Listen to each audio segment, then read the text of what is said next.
Hello, this is Learnsoft again. Now, today let's look at the school attendance module in our SchoolERP called the Learnsoft SchoolERP. We have the attendance module where teachers check in the students, how they have reported, who is absent, who is present, so that at the end of the day we can be able to account for who gets into the school, who doesn't go to school, and then of course slash with the parents who are also stakeholders of the school to ensure that students appear, students show up. We take care of their where they are at any given time the moment they leave the parents. Now, today I do not want us to take a lot of time because this is a dashboard, of course, for the school ERP, which is now in the tablet form, or rather the layout is a tablet or iPad. So this is just a quick one so that I can be able to show you how easy it is to be able to check in the students who have attended the school, students who are not present and all that. So if you look at the menus here, I want us to go to the third menu here, which shows the school attendance. First, we need to check in the student for today. Now, as I told you, when I click on the mark attendance, I need to create a new attendance. I've cleared the data so I can be able to mark the students for today. If you look at this, we need to create a new attendance just for today.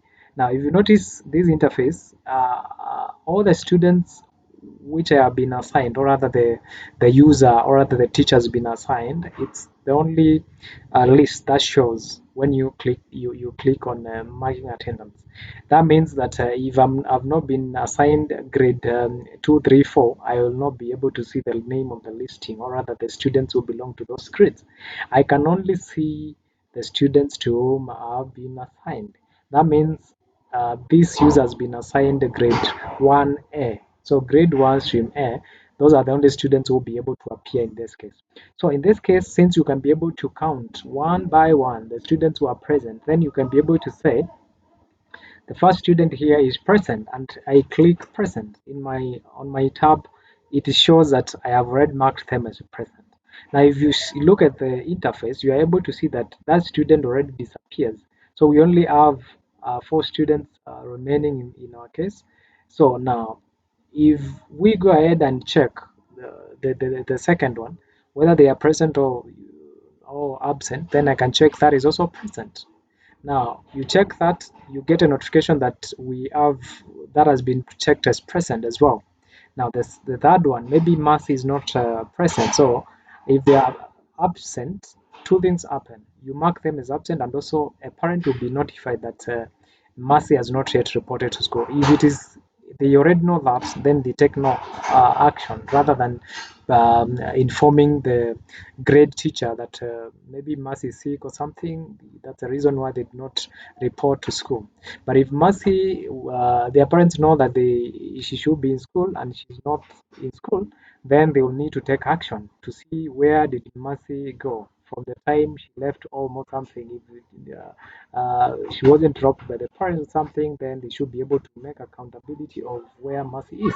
So in this case, I'll mark Mercy as absent, and in this case, it will send a notification to the parent. Of course, I don't want to display that notification, but a parent is notified through an SMS, and at the same time, the system registers them as absent. Then we have Manduka Carl, maybe I mark them as absent as well. The same happens. The parent will be notified that that student has not reported to school. Then again, the last one, maybe I can say present.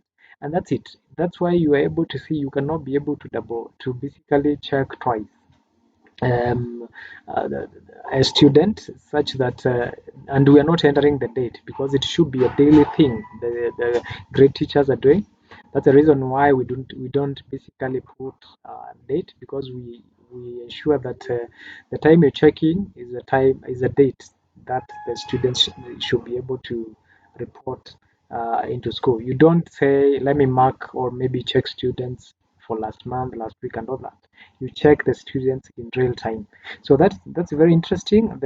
Even if you refresh this, you'll not be able to see anything, any data coming in, because you've already checked them, the attendance for the day. Now, let's see the report. If I go to now the attendance, there's a bit where I can be able now to check the reports on attendance. Now I click on that and let's see what loads. Beautiful. Now, if you look at this, you find that the students who have attended the attendance has already been registered. Now we have a very beautiful way of representing the data, such that we arrange the data based on the year.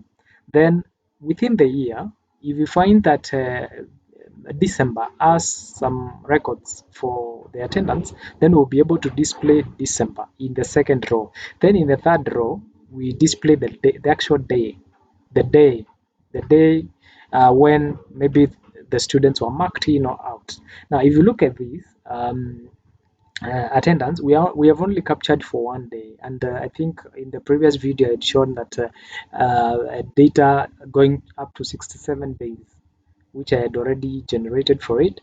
Now, attendance will be based on whether you have attended or absent or present, and that's the reason why within this particular one attendance, the first two students have scored 100% because it's just present 100% out of the total. Because the total days is one, days present. One out of one is 100%. Then the others who have not attended, of course, is zero because they did not show up at all. But as the term goes by, we'll be able to register the attendance one by one all the way to the last date of the term. And at the end of the day, if the days of the term are like maybe let's say 90 days in a term, then that means we should be able to see the total number of days as 90. Then based on the attendance of which, then the system will automatically compute how many days each and every student attended and their percentage. Now, if you look at this, if a student comes okay, manages 75% and above, then that is not so bad, and that's a minimum requirement for the students to be able to sit for the exams. If they get below 75% of the actual attendance in a term, then there's a problem. So you can be able to sort them accordingly. So this is a very dynamic data, and you can be able to sort the data and how you want, number of days, present or not present, days absent and all that, percentage and all that. So these data will automatically grow from just one day to maybe 90 days in a term and going forward. I believe that this video shows exactly what the best approach to make marking attendance and all that, and accounting for everything. So in the comments, just like, subscribe, and check the notification so that you can be notified when we bring a new video on the same. Thank you so much for your time. Bye bye.